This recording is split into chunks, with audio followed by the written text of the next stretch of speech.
I was asked if I would do a short little video, how to cope with families during a holiday. We have Passover coming up and Easter coming up. They coincide the same weekend in a couple of days. Excuse me. So here's just a couple of tips. The first is if you're going to a family get together and you and your partner are on the same page that there's a difficult person at that gathering. Perhaps it's someone, maybe they imbibe and get out of control, or maybe they have a persnickety personality. And, this person creates a kerfuffle every gathering. You and your partner can come up with an agreement. And the agreement is simple, that if things start to go awry, if you're uncomfortable, if somebody's making a scene, you and your partner can just leave quietly. Explain to the host or hostess that you're not comfortable. You're going to leave, and you wish them well.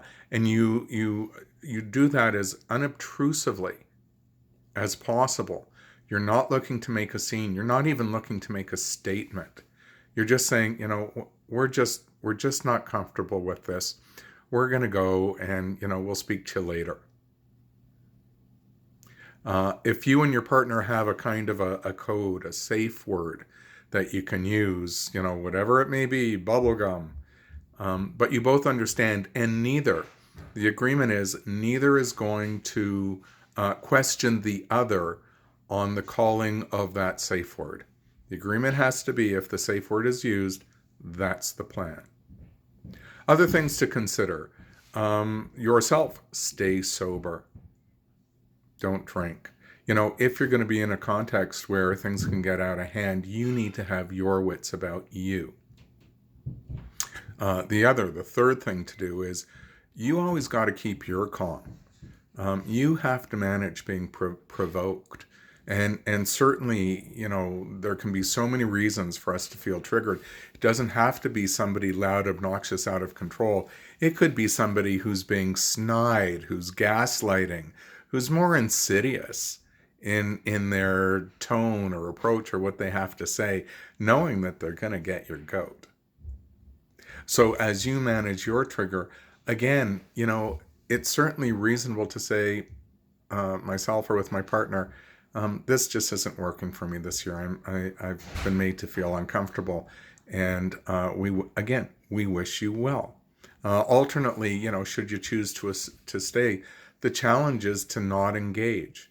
The challenge is in those circumstances to say, and then you walk away and you look to engage somebody else in a conversation. So these are just some of the strategies to hopefully help you cope. And of course, you don't have to go in the first place. Some may consider that harsh, but you don't have to go in the first place. Sometimes it's nice to establish your own family traditions. You may be of an age, you may have kids, and you say, you know what? Do we really need to keep doing this even though we've done it year after year? Maybe it would be nice to stay home and establish our own tradition on a go-forward basis.